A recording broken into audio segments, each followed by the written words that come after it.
할렐루야. 오늘 본문 말씀은 마태복음 5장 1절로 16절 말씀입니다.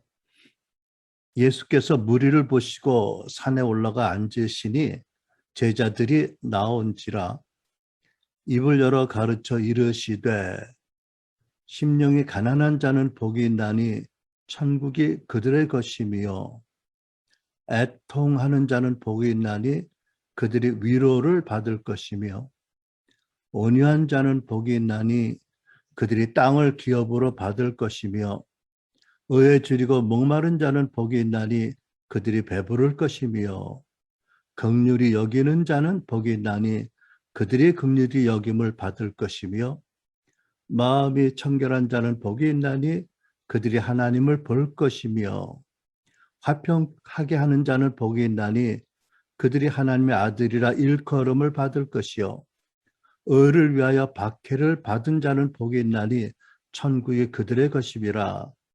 나로 말미암아 너희를 욕하고 박해하고 거짓으로 너희를 거스려 모든 악한 말을 할 때에는 너희에게 복이 있나니 기뻐하고 즐거워하라. 하늘에서 너희 상이 큼이라. 너희 전에 있던 선지자들도 이같이 박해하였느니라. 아멘. 너무나 잘 아시는 팔복의 말씀입니다. 근데 산상수훈의 서두에 기록된 이 팔복의 말씀 그 앞을 보면 마태복음 4장 23절 25절을 보면 예수께서 천국 복음을 전하시고 각색 병인들을 고치시니까 그 놀라운 소문이 널리 퍼져서 사람들이 마치 구름대같이 예수님께 몰려왔다라고 기록되어 있습니다.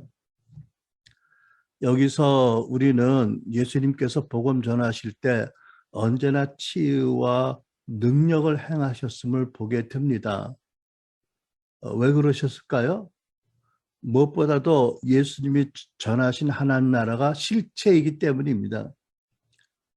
또 예수님이 하나님 아버지를 보고 듣고 하나님의 다스림 가운데 그 복음을 전하셨기 때문이지요. 그래서 우리는 여기서 다시 한번 사도 바울께서 고린도전서 2장 4절로 5절에 하신 말씀을 기억합니다. 내가 말을 하거나 설교를 할 때에도 지혜롭고 설득력 있는 언변을 쓰지 않고 오로지 하나님의 성령과 그의 능력으로만 드러내려고 하였습니다. 나 왜 이 말씀을 겁없이 인용하지? 내가 지금 설교하는데 기도했어요. 하나님의 성령의 나타남과 능력이 아니면 아무것도 아닙니다. 저를 써주세요. 그랬음에도 불구하고 사실 이 말씀 인용하다 보니까 떨리네요. 아무튼 주의 성령께서 예배 중에 임하시고 말씀 시간에도 당신의 나타남 능력으로 우리 마음을 만져주시길 바랍니다. 여러분, 이런 말씀을 보면 예수님의 사역 현장에 많은 사람들이 몰려온 첫째 이유가 뭘까요? 제가 보기에는 말씀 때문이 아니에요.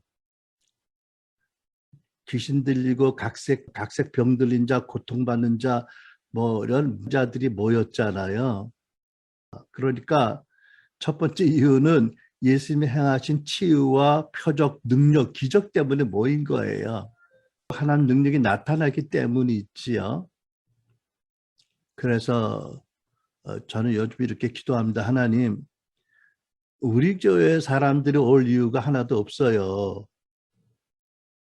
내 생각에 세상에 얼마나 건물이 훌륭하고 얼마나 고매하고 아볼로같이 인품이 훌륭한 목사님들이 많은데 우리 교회 올 이유가 뭐가 있어요? 다만 말씀 사역과 복음과 또 오중 사역과 또 속사람의 치유 사역을 하면서 성령의 능력이 나타나지 않으면 올 사람 없어요. 크고 멋있는 교회 가면 나하고 사회적으로 어울릴 수 있는 친구들 될 사람 많이 있는데 대부분의 성도들이 교회를 선택하는 게 95% 사회적인 이유 때문에 하는데 그렇게 기도합니다. 그래서 예수님께서 요한복음 10장에서 이런 말씀하셨어요. 아버지께서 거룩하게 하시어 세상에 보내신 사람, 나를 하나님의 아들이라고 한 말을 가지고 어찌하여 하나님을 모욕한다고 하느냐. 내가 내 아버지 일을 하지 않거든 나를 믿지 말아라. 그러나 내가 그 일을 하거든 나를 믿지는 않더라도 그 일은 믿어라. 무슨 말씀이죠? 하나님 나를 보내셨는데 내가 전하는 말씀이 믿어지지 않더라도 내가 하고 있는 그 능력의 일, 그거를 볼 수 있지 않느냐? 그거를 보면 믿어라. 내가 만약 아버지 일, 그 능력과 표적과 기사를 하지 않다면 나를 믿지 않아도 좋다. 뭐 이런 말씀 아니겠어요, 그죠? 여러분, 우리들의 기도 제목입니다. 우리 순환을 교회에 하나님이 함께 계시다. 그것이 어떤 표적과 기사와 치유 같은 것으로 나타나야 된다. 이게 당연하다. 이게 뭐 교회 성장을 위한 방법론이 아니고 이게 원리다. 근본 예수님의 사역 원리고 제자들의 사역 원리다. 이렇게 믿고 우리가 함께 기도해야 될 줄 압니다. 예수님은 많은 사람들이 각종 질병과 귀신과 가난과 영적인 무지로 인해서 시달리고 고통받는 사람들이 때려 몰려오는 걸 보시고 마음이 어떠셨을까요? 할렐루야, 내 사역이 부흥이 됐다. 뭐 이러셨을까요? 아니, 저는 굉장히 마음이 아프셨을 거라고 생각이 됩니다. 갑자기 생각나는데 조인경 목사님 요즘 간증을 들으니까 초기 때 그 무슨 동에 뭐 홍은동인가 어디 천막교회 할 때 24명 들어가는 천막교회 할 때 제일 먼저 나타난 표적이 아들 8을 두고 날마다 술 먹으면 뭐 깽판 부리고 똥통에 들어가서 뭐 부인이 밧줄을 던져서 뭐 끌어낸 그 사람이 정신 차리고 들어간 게 첫 표적이었대요. 그래가지고 정말 가난하고 귀신 들리고 이런 사람들이 모이기 시작해서 그 교회가 이제 하나님 역사 가운데 소문이 나서 부흥이 된 거잖아요. 예수님께서 그 많은 사람들이 당신에게 몰려오는 걸 보시면서 제자들이 이렇게 말씀하신 거지요. 너희는 저렇게 영적인 무지와 죄악과 가난과 질병으로 고통받는 사람들을 도와주기 원하느냐? 너희는 나처럼 저들을 위해서 하나님께 쓰임받기 원하느냐? 그렇다면 이런 제자가 되라고 이 팔복 말씀을 주셨다라고 저는 믿습니다. 아울러서 이런 제자가 되면 진정으로 행복한 사람이 될 것이다 라고도 말씀하셨어요. 그러니까 진정한 크리스찬의 행복은 많은 소유나 뭐 많은 어떤 행함이 아니라 오직 예수님의 제자로서 하나님의 의로운 그릇이 되어서 쓰임 받을 때 얻어지는 것이다 라고 또 강조해서 말씀하셨지요. 세상 사람들은 돈이 많으면 행복할 것이라고 믿는 것 같아요. 이건 아주 클래식한 그 실화지만 20세기의 그 세계 최고의 재벌 록펠러에게 어떤 기자가 이렇게 질문했습니다. 당신은 지금 만족하세요? 그랬더니 아니요, 아직 아닙니다. 조금만 더 가진다면 몰라도 이렇게 대답했다고 합니다. 이게 바닷물 마시면 그렇다잖아요. 계속 갈증이 더 생겨서 결코 만족할지 모른다.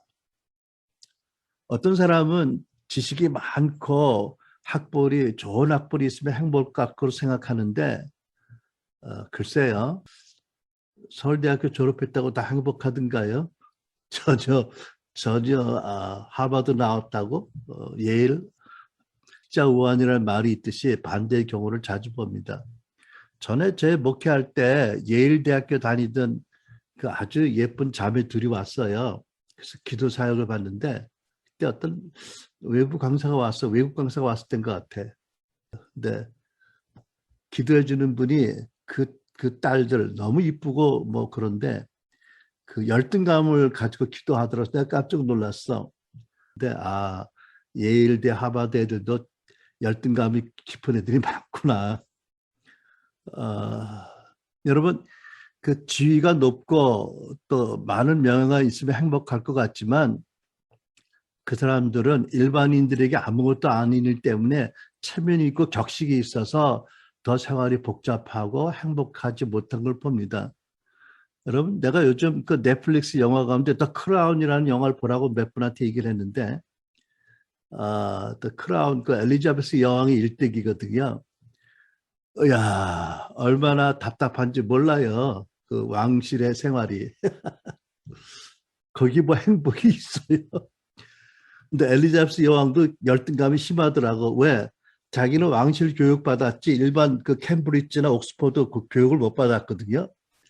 그런데 옥스퍼드 캠브리지 나온 그런 장관들이나 재상하고 얘기하다 보면 자기가 엄청 무식하다는 걸 깨닫고 굉장히 열등감으로 고민하는 모습도 나오더라고요. 다른 거 보지 말고 크라운 보세요. 더 크라운.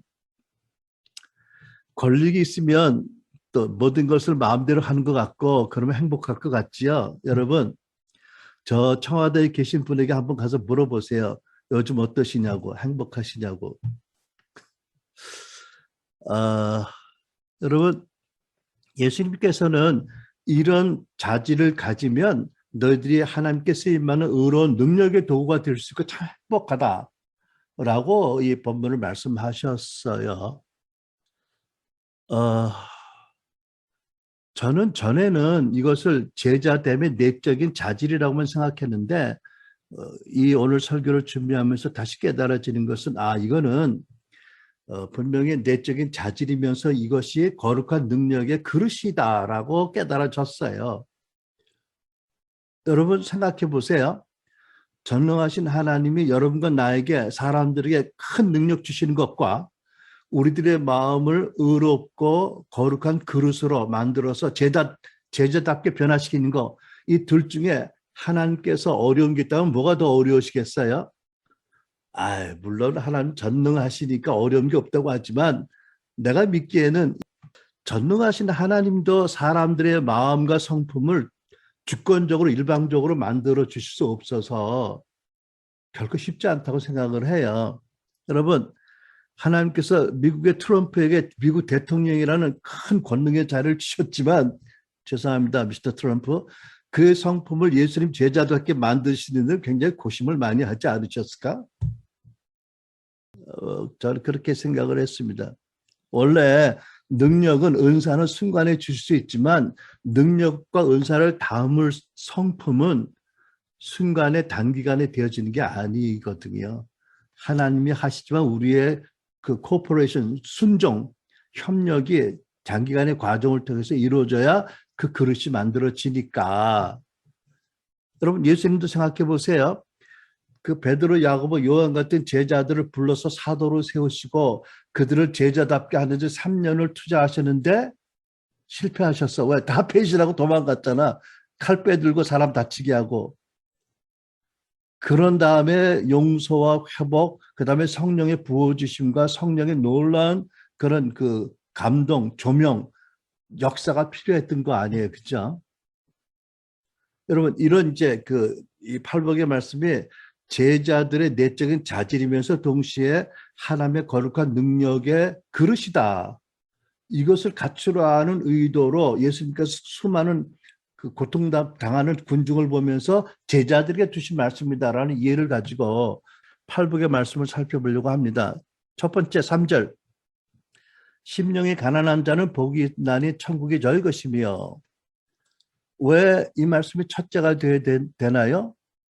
누구도 마음이 가난하지 않고는 은혜를 받고 구원받고 하나님 나라 못 들어가기 때문이죠. 여러분 심령이 가난하다는 것은 뭐냐면 나는 알고 보니까 아무것도 아니네. 내가 가진 게 하나도 없네. 나는 절대자의 은총과 자비가 정말 필요한 존재네 라는 걸 깨닫는 마음이 있잖아요. 여러분 이렇게 깨닫고 이렇게 고백하는 자들이 은혜를 받고 구원받고 하나님 나라 들어가니까 이거 첫 번째 말씀이에요. 여러분 잘 알려진 실화죠. 마틴 루터 개혁자가 어느 날 친구와 함께 둘이 길을 걷는데 여름에 벼락이 쳐서 옆에 걸었던 친구가 그자 즉사를 했어요. 얼마나 충격을 받았어요. 그래서 이제 남은 인생을 수도원에 들어가서 정말 경건하게 살기로 결정을 했어요. 근데 아무리 수도원에 들어가서 고용을 해도 하나님께서 자기를 천국에 받아줄 근거가 전혀 안 보이는 거예요. 그래서 고민하고 고통받다가 그러다가 진리를 깨닫고 오직 믿음으로 인한 구원이라는 진리를 크게 외치기 시작한 거죠. 여러분, 아무리 사람이 참 고귀하고 경건하고 선행을 많이 해도 그것으로 천국 입장권 살 수 있는 건 아니잖아요. 예수 그리스도가 나의 구세주 왕이어야 된다는 절대적인 그런 필요를 느끼고 죄인인 것을 느끼고 예수님을 믿고 영접함으로 하나님의 용서와 하나님의 사랑과 영생과 성령 받고 하나님 나라 들어가잖아요. 그러니까 심령이 가난한 것이 첫 번째 조건이에요. 그리고 우리는 거듭난 크리스찬이 되어서도 언제든지 가난한 심령, 두렵고 깨어진 심령으로 살아야 합니다. 그래야 하나님께서 교만한 자를 물리치시고 겸손한 자에게 은혜를 주신다고 하셨잖아요. 그죠? 내가 뭔가 쌈바디 된 것 같이 알고 내가 섰다고 생각하면 이미 넘어진 거잖아요. 그죠? 그러니까 예수님이 제자들에게 말씀하신 첫 번째는 심령이 가난한 자가 복이 있고 천국이 그럴 때 너희 것이 된다고 말씀하셨어요. 두 번째, 애통하는 자가 복이 있나니 저희가 위로를 받을 것이며 라고 하셨습니다. 여러분, 심령이 가난한 사람이 자기가 무가치한 존재고 아까 찬양처럼 나는 바다에 일어났다 없어지는 파도고 아침에 있다 없어지는 안개 같은 존재다. 참 무가치하다. 죄인이다. 그런데 하나님 나를 사랑하신다라는 것을 깨닫고 구원받잖아요. 또 구원받고 깨닫게 되잖아요. 그러면 어떻게 돼요? 이제는 내가 하나님 말씀대로 살겠다.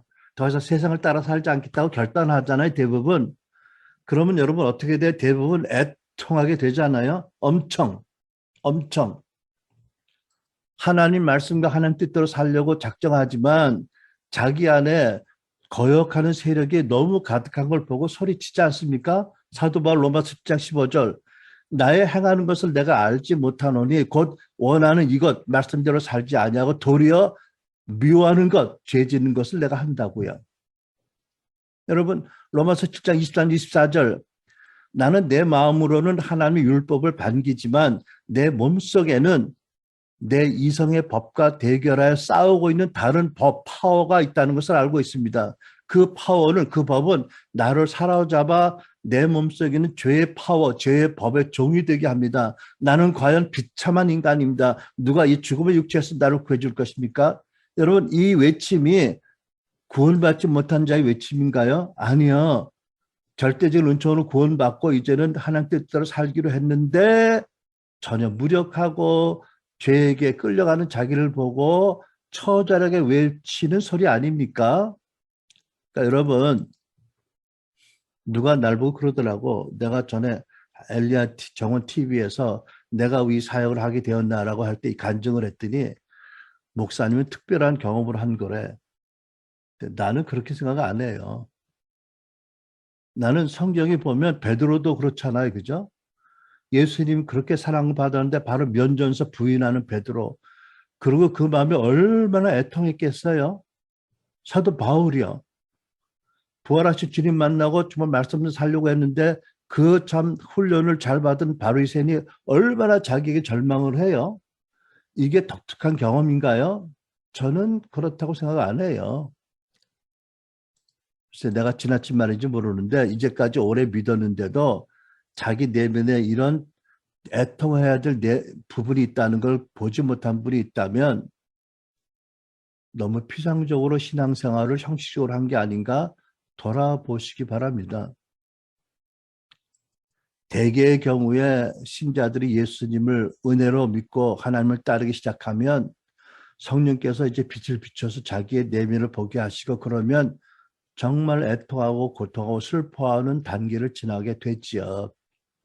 여러분 이미 몇 년 이상 선지자로 활동하던 이사야가 어느 날 하나님의 성전에서 하나님의 거룩한 영광을 대면했을 때 베드로가 예수님을 모신 그 배에서 예수님의 신성이 갑자기 드러날 때 뭐라고 외쳤어요? 나는 죄인으로서이다 나를 떠나소서. 아니 호수 한가운데서 떠나면 어떻게 하라는 거야. 지가 아무리 죄인이고 무서워도. 정신이 없는 거예요. 그죠? 애통하고 절망적인 가운데 정신이 없었어요. 근데 여러분 왜 이런 애통이 슬픔이 행복의 조건이 되나요? 첫째, 이렇게 애통하는 사람은 이미 성령의 빛으로 비춰지는 사람이니까 행복의 조건이 돼요.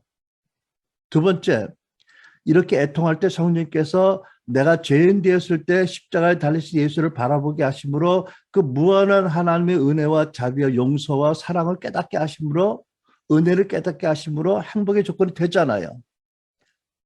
또 성령께서 나의 여전히 남은 죄의 기질로 슬퍼하고 애통할 때 지금도 아버지 보좌 우편에서 나를 위해서 중보하신 예수님을 바라보게 하심으로 위로를 받죠. 그러니까 여러분, 이게 어떤 시즌을 통과하는 과정이기도 하고 때로는 반복되는 시즌이 오기도 하는데 나의 내면을 바라보면 애통해요. 그런데 십자가와 부활하신 주님이 아버지 보좌 옆에서 나를 중보하시고 그분이 모든 것을 체휼하시고 모든 것을 이해하시는 분이라는 걸 알게 될 때, 그분이 결코 나를 부끄러워하지 않는다는 것을 알게 될 때, 그런 나를 이미 그분이 하나님의 아들 되게 하셨다. 그 아버지가 아들을 절대 부끄러워하는 분이 아니다라는 걸 알게 될 때 우리는 정말 위로를 받죠. 그러니까 우리는 애통과 슬픔, 기쁨과 위로, 행복을 교차적으로 경험하는 사람이 있지요. 마치 목욕탕 가서 냉탕과 온탕을 오가는 사람 같다 그럴까? 어쨌든 이렇게 애통하고 위로받다가 심장마비 걸리진 않아요. 그렇게 하시기 바랍니다.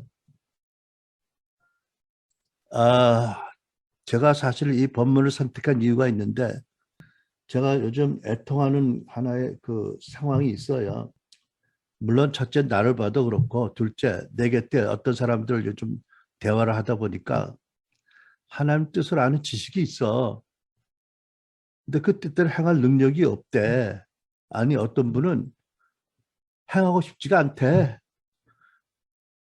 애통해요. 어쩌자는 거야. 내가 뭐 어쩌려고 그래. 그 하나님과의 문이 닫히고 마귀에게 문이 열리는데 어쩌려고 그러냐고. 지금도 힘든데 어떡하려고 그러냐고. 그러면서 내가 정말 안타까운 게 내가 설교할 때 하나님 능력이 함께 하셔서 맞습니다 하고 아멘하고 회개하겠습니다. 용서하겠습니다. 이러면 얼마나 좋을까. 그래서 내가 그를 보고 애통하고 나를 보고 애통한 거예요. 능력이 없다. 그래서 진짜 능력이 필요하다. 이미 어떤 부분이 많이 무너져서 그러는구나. 정말 하나님 나라가 능력으로 임해야 된다라는 것을 느끼면서 자신의 무력함에 애통을 해요. 그래서 팔복을 다시 보게 된 거예요. 세 번째 5절 말씀.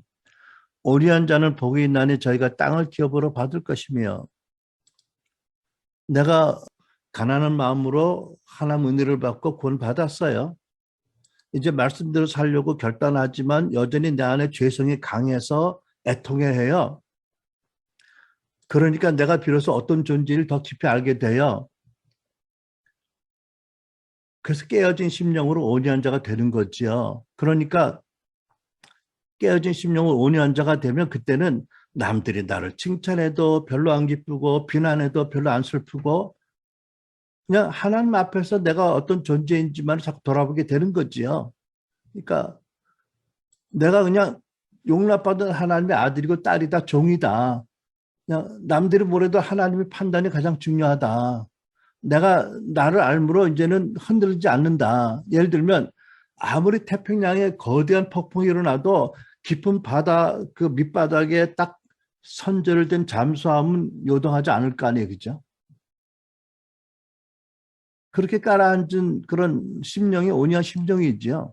그러니까 하나님이 절대자시고 나의 사랑하는 아버지고 나는 그분의 종이다. 그러니까 내가 주의 종이니까 내가 지나치게 자기 주장을 안 한다. 내가 종이니까 노예니까 내게 어떤 권리가 없고 뭐 주장할 뭐 어떤 근거가 없다. 늘 낮추고 감사로 받겠다. 어제 우연히 유튜브에서 요백에서 노래를 들었어요. 여러분 요백에서 노래를 들어보셨죠? 그 예쁘고 어린 사랑스러운 아기 모세를 갈대 상자에 넣어서 악어들이 득실거리는 나일강에 뛰어보내는 그 어미의 노래잖아요. 아, 그 절박한 마음, 그 단장이 끊어지는 그 아픔, 슬픔, 그죠? 완전한 자기 포기, 완전한 위탁. 그 노래를 들으면서 저도 제 자식들도 생각하고 여러 사람 생각을 하게 돼요. 저 자신도 그렇고. 그럴 때 하나님이 개입하셨다. 요백의 기도를 들으신 하나님께서 아까 이 목사님 그랬나요? 내가 누구한테 딸을 지켜? 요백의 노래를 들으세요. 아, 단체로 들었으면 좋겠더라고. 어차피 우리 인생은 누가 누구를 지켜줄 수 있는 게 아니고 무력한 나를 하나님께 맡겨드릴 수밖에 없는 인생인데 그게 오히려 가장 안전한 거다. 그게 주님이 원하는 제자들의 믿음 아니겠어요? 그죠? 네, 이렇게 온유한 사람은 깊은 구원의 감사가 있고 낮아진 자여서 겸손해서 은혜를 늘 받게 되죠. 그러니까 아마 온유한 사람은 종말에 많은 예수님의 권세를 받고 많은 땅을 지배할 거예요. 예수님이 나는 이런 사람이라고 성품적으로 말씀할 때 나는 마음이 온유하고 겸손하다고 하셨잖아요. 네 번째, 6절. 의에 줄이고 목마른 자는 복이 있나니 저희가 배부를 것이며 의라는 것은 하나님과의 바른 관계, 하나님 기뻐하심을 의미하잖아요. 마음이 가난해서 예수 믿고 거듭나고 구원받고 성령으로 비춰지는 자기의 내면을 보고 애통해하고 그래서 결국 자신에 대해서 온유함을 갖게 된 신자는 이제는 자기를 지배하는 죄의 세력에서 벗어날 길을 간절히 찾게 되잖아요. 그게 그리스도 의잖아요. 그죠? 우리의 선행과 우리 공로가 아니고 그게 그리스도 의를 입는 것만이 유일한 길이잖아요. 그러니까 그리스도를 더 알기를 원하고 그리스도 안에 거하는 자가 되기를 원하고 날마다 자아를 십자가 못 박고 물론 회개하고 날마다 부활하신 주님이 내 안에 의로 임하시도록 왕으로 임하셔 나를 의롭게 해주시기를 기도합니다. 그러면 마태복음 6장 33절 말씀 너희는 먼저 그의 나라와 그 의를 구하라 그러면 이 모든 것을 너에게 더하시리라. 의를 구하면 의를 더하시리라. 뿐만 아니라 모든 것을 더하시리라고 약속하셔서 배부르게 의를 갈구하는 자들이 체험을 받게 된다고 믿습니다. 다섯 번째 7절입니다. 긍휼히 여기는 자는 복이 있나니 저희가 긍휼히 여김을 받을 것이며 여러분 내가 무서운 죄인이고 이 죄를 예수님이 하나님의 아들이 십자가에서 대신 다 받으셨다. 그리고 성령으로 믿음 주셔서 예수와 연합되게 하시고 나를 하나님 구원하시고 사랑하는 아들, 딸이 되게 하셨다. 지금도 나는 여전히 말씀을 제대로 지키지 못하지만 죄를 짓지만 하나님의 긍휼히 여기시는 아버지로 좋은 것을 주신다. 그러니까 긍휼히 여기는 사람, 남을 긍휼히 대하는 사람은 하나님의 긍휼을 깊이 체험한 사람 아니에요. 그죠? 10,000달란트의 긍휼을 받았는데 100데나리온의 긍휼을 못 베풀어서 다시 옥에 갇힌 그런 자들이 되지 말라고 하셨잖아요. 예수님 십자가에서 뭐라고 말씀하셨어요? 아버지여 저들을 사하여 주옵소서 자기 하는 것을 알지 못함이니이다. 우리를 보고 예수님이 얼마나 이 기도를 계속 하실까요? 아버지 이성대를 용서해 주세요. 이성대가 지금 자기가 하는 일이 뭔지 모르고 합니다.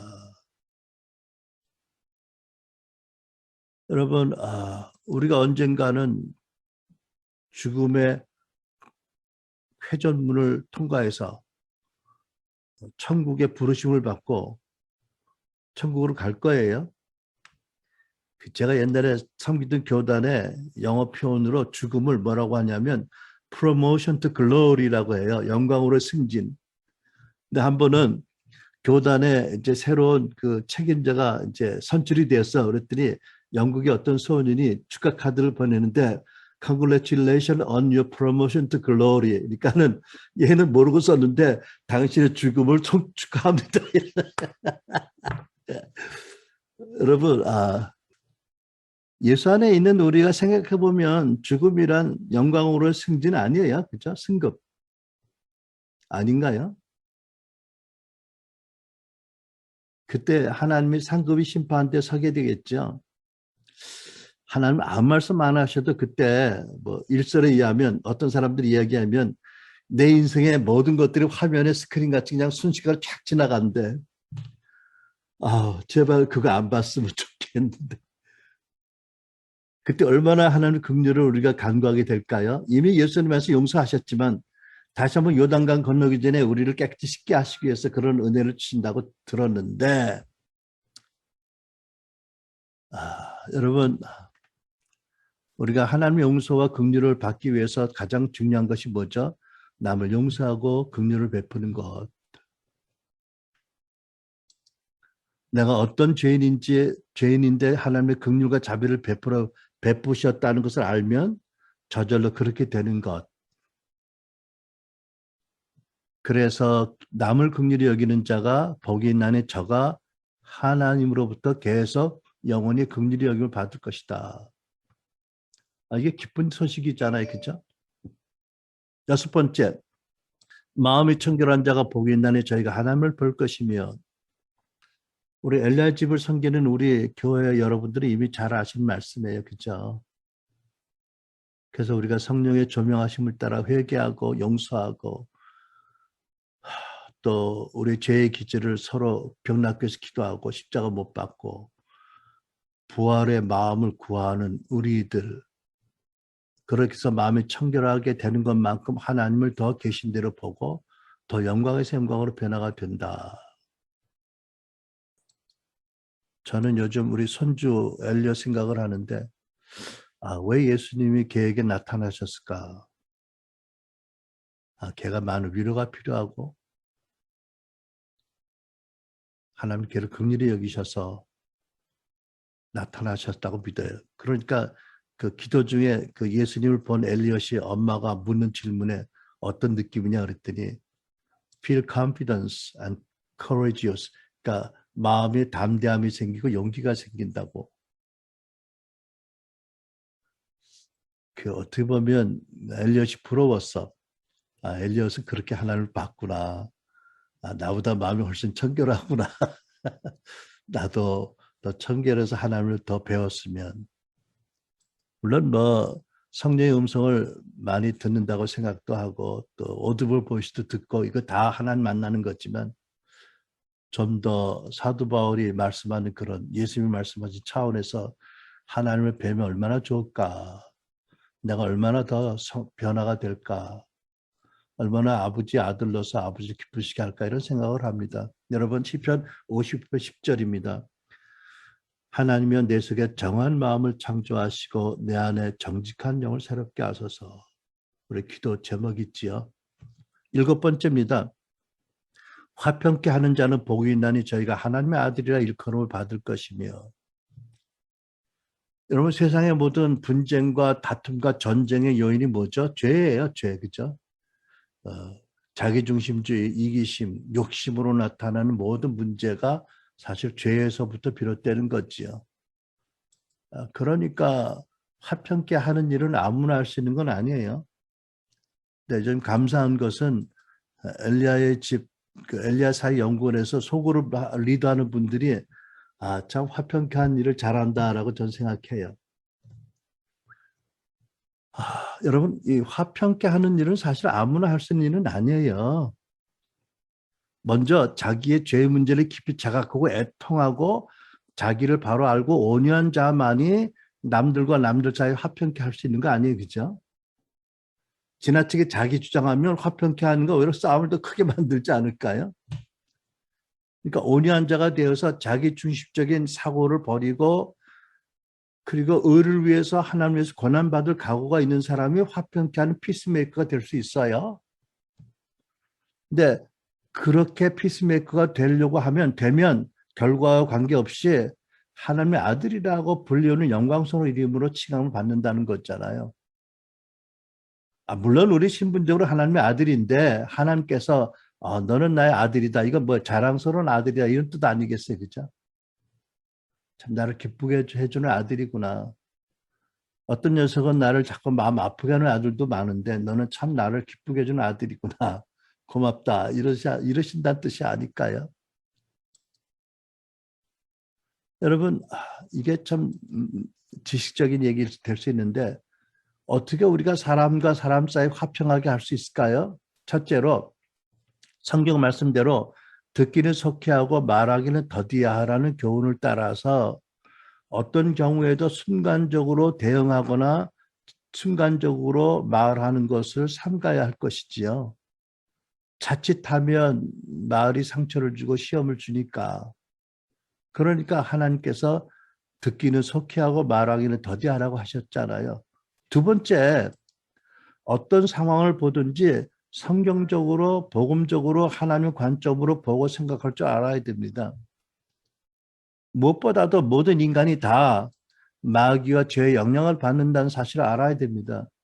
심지어 베드로가 예수님 바로 앞에 있는데도 마귀에게 시험당해서 사단아 물러가라 너는 나를 넘어지게 하는 자라는 꾸지람을 직접 받은 건 아니지만 들었잖아. 그죠? 이게 참 좀 신비해요. 예수님 바로 앞에 있는데도 사단이 그 마음이 역사할 수 있다. 그러니까 우리 모두가 다 그런 면에선 약한 존재다. 넘어질 수 있다. 그렇게 사람을 볼 때 성경적으로 전체적인 관점으로 봐야 된다. 그리고 어떤 상황이든지 자비가 무한하신 하나님이 그 아들을 통해서 우리를 구원하셨다는 복음의 핵심으로 보고 생각할 줄 아는 훈련을 갖춰야 된다.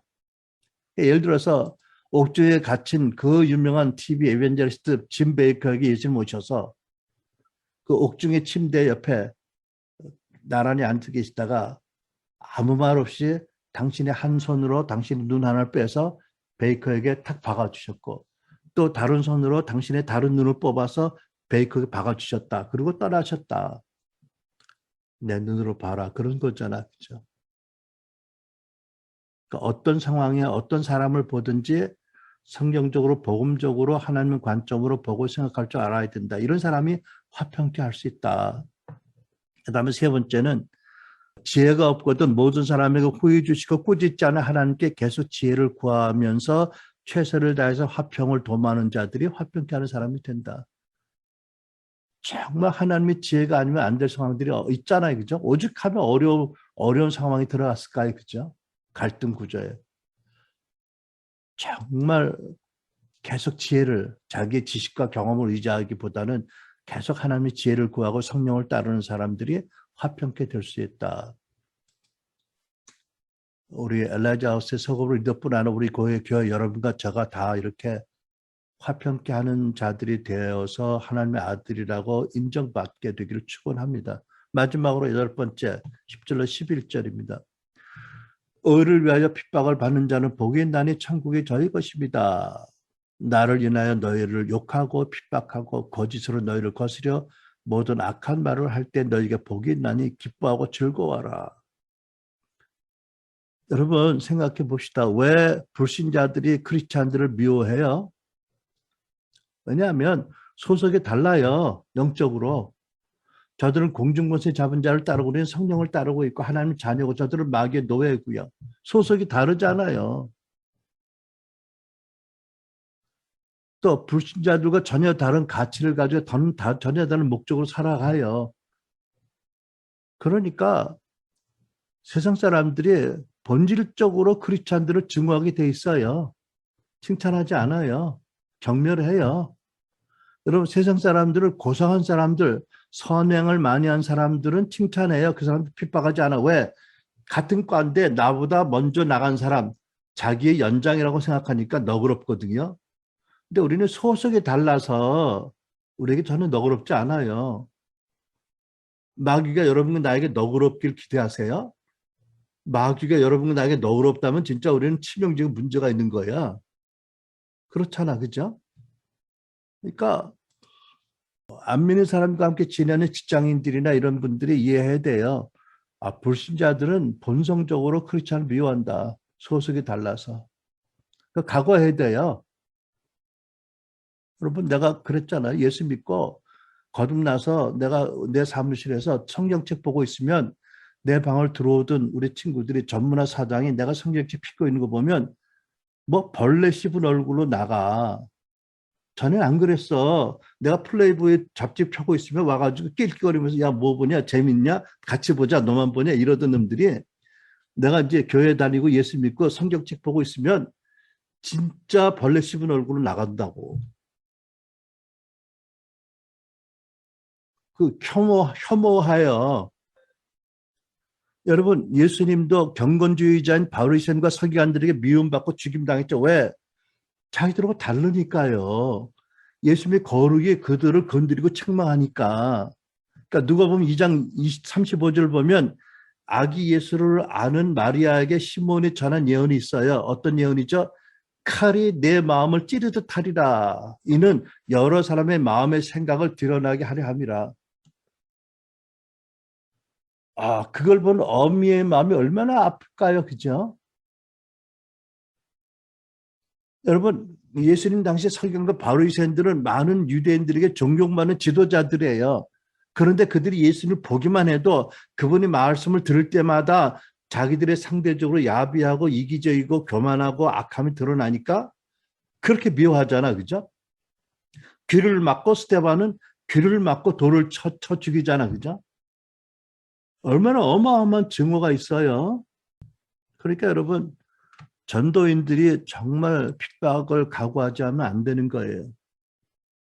아니, 크리스찬들이 그런 거지요. 갈라디아 4장 29절, 육체를 따라 난 자가 성령을 따라 난 자를 핍박한 것 같이 이제도 그리하도다.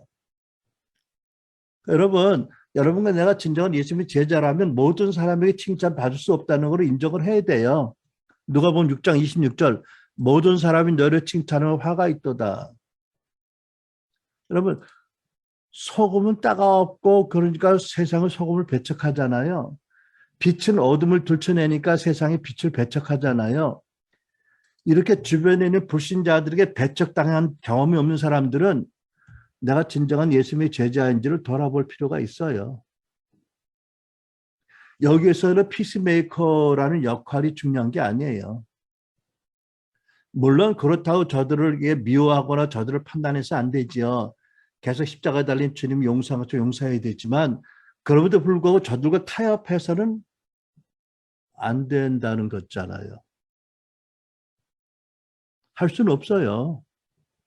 그 선이 각자마다 좀 다를 수 있겠죠. 성숙도에 따라서. 그죠? 획일적으로 말할 수 없지만 성령 안에서 나는 알잖아. 그죠? 이 상황에서 이거는 내 선이다. 최소한도. 이거는 안 넘는다. 그러니까 뭐 보복을 하고 싸우라는 게 아니라 내가 손해를 보더라도 이거는 내가 못 넘겠다. 이건 내가 고난으로 받아들이겠다. 부족한 내가 예수님 따르는 영광의 상처로 받아들이겠다. 이런 결단이 있어야 된다는 거죠. 그럴 때 기뻐하고 행복하다고 하시잖아요. 그죠? 기뻐하라고요. 왜? 먼저 내가 핍박받는 것이 내가 그리스도에게 속한 존재라는 것이 확증받는 반증이잖아. 그죠? 또 두 번째, 예수님 말씀하셨잖아요. 의로 인해서 나를 믿음으로 인해서 핍박받으면 하늘의 상급이 크다고요. 여러분 우리가 이 세상을 80년 100세 시대지만 100세 산다고 쳐요.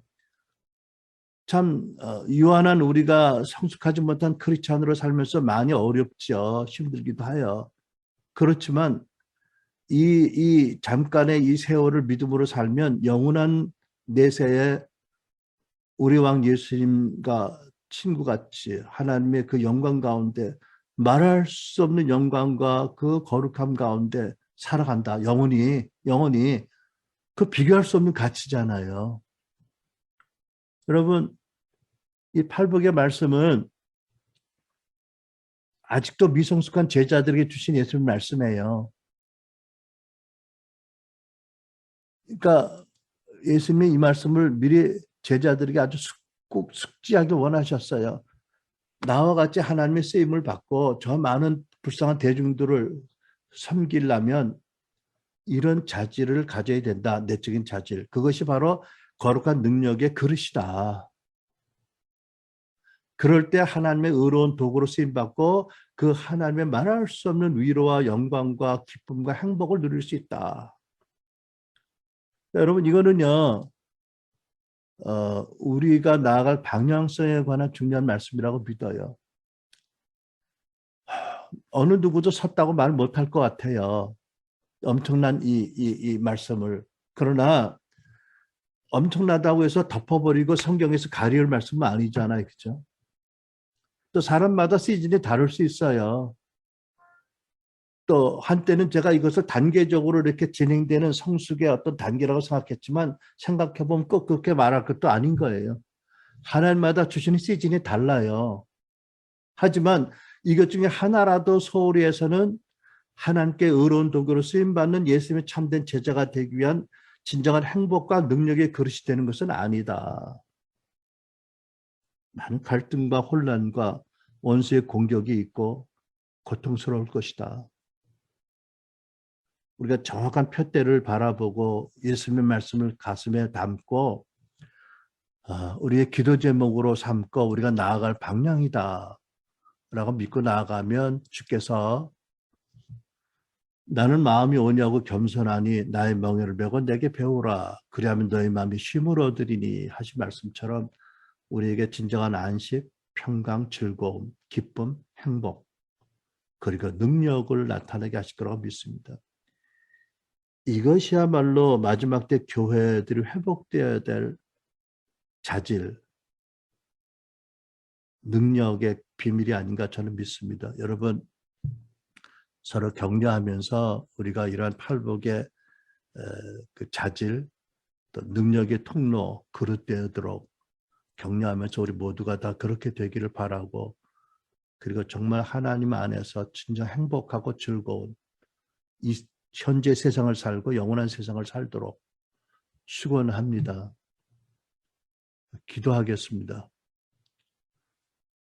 여러분, 이 말씀을 마음에 담고 이 찬양 하나님께 드리고 같이 통성으로 기도하고 또 같이 기도했으면 좋겠습니다. 증기 목사 준비해 준 찬양 올려주세요. 우리 같이 기도하겠습니다. 찬양하겠습니다.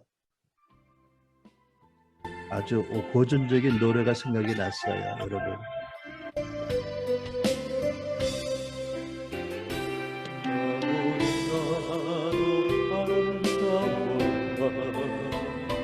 주님 계신 영광의 나라